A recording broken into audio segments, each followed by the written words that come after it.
Do you find it hard to strike up a conversation with a stranger, particularly a girl, in public places?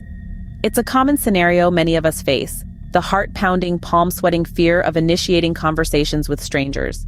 It's perfectly normal to feel this way. After all, we're stepping into the unknown, opening ourselves up to the possibility of rejection or embarrassment. But guess what? This fear, this anxiety, it's not a life sentence. It's a hurdle, and like any hurdle, it can be overcome. The key to overcoming this fear lies in understanding. Understanding that it's okay to be nervous, to stutter, to not have the perfect line or the perfect response. Understanding that you're not alone in feeling this way. And most importantly, understanding that these conversations, these interactions, they're not about winning or losing, impressing or disappointing. They're about connecting, experiencing, growing. So how do we take this understanding and turn it into action? How do we move past this fear and into a realm of confidence and ease? The answer lies in 5 main steps: building self-confidence, mastering the approach, crafting conversation starters, practicing active listening, and learning the art of a graceful exit. First, self-confidence. It's the foundation upon which all successful conversations are built. It's about knowing your worth, recognizing your strengths, and accepting your weaknesses. It's about walking into a room or a park or a coffee shop and knowing that you have something valuable to bring to the table. Next, the approach. It's about recognizing the right moment, the right setting, the right body language. It's about respecting personal space, timing, and setting the tone for a positive interaction. Then, conversation starters. It's about finding common ground, asking open-ended questions and sparking interest. It's about listening, responding, and building a rapport. Active listening follows, which is about truly hearing what the other person is saying, showing empathy, and responding thoughtfully. It's about making the other person feel heard, valued, and understood. Finally, the graceful exit. It's about knowing when to wrap up the conversation, leaving on a positive note, and opening up the possibility for future interactions. Remember, the first step in any journey is always the hardest, but once you take it, the rest will follow. So let's take that first step together, shall we? Building self-confidence is the first step to breaking down barriers when talking to strangers. It's the fuel that propels us forward, igniting a spark in our interactions. But how do we cultivate this essential trait? Firstly, maintaining good posture is key. Stand tall, shoulders back, chin up. This projects an image of assurance, making you feel more confident and others perceive you as such. Secondly, how we present ourselves can also play a significant role. Dressing well doesn't mean donning a tuxedo or a ball gown, but choosing outfits that make you feel at your best, comfortable and authentic. Lastly, let's not forget the power of positive self-talk. Encourage yourself, acknowledge your strengths and accomplishments. Replace the "I can't" with "I can" and "I will." Remember, your words shape your reality. Confidence doesn't mean being arrogant. It's about being comfortable with who you are. Now you're feeling more confident, it's time to make the approach. This is a critical moment, but remember, it's not about impressing or winning over the other person. It's about showing genuine interest and respect. Imagine approaching someone like entering their personal space. You wouldn't barge into someone's home uninvited, would you?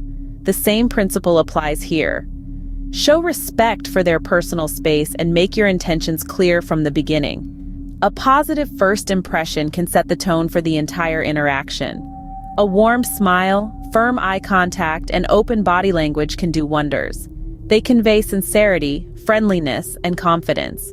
When you approach, keep your body language relaxed and open. Don't cross your arms or look away. These small signals can make a big difference in how your approach is perceived. Always remember, the approach should be about expressing interest in the other person, not trying to impress them.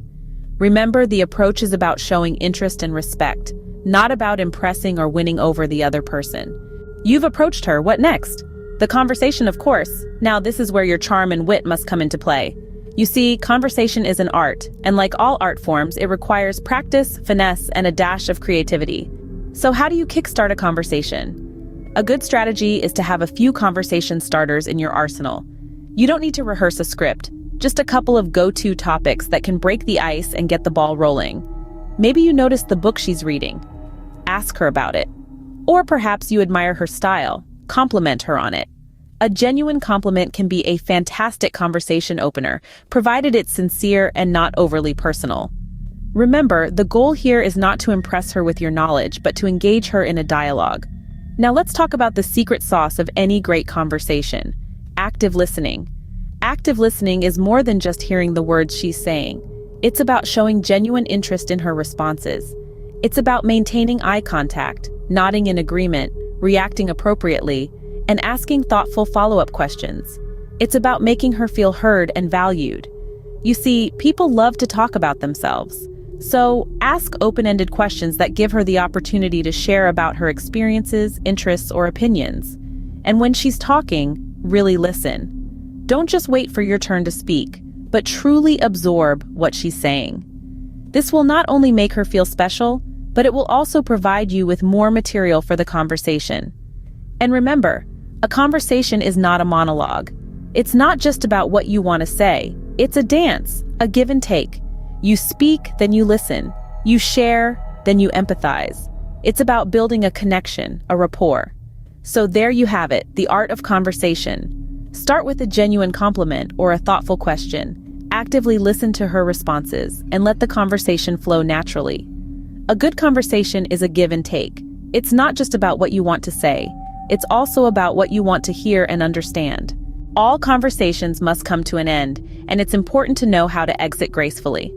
You've navigated through the initial fear, built up your confidence, made the approach, and carried on a meaningful conversation. Now, it's time to bring it to a close.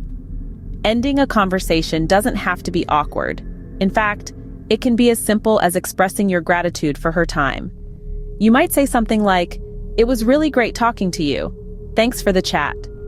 This not only shows that you value her time, but also leaves a positive impression. It's also important to leave the door open for future conversations. A simple, "I hope we can chat again sometime," can do just that. It's about being polite, respectful, and showing genuine interest in continuing the dialogue. Remember, a graceful exit leaves a lasting positive impression and opens the door for future interactions.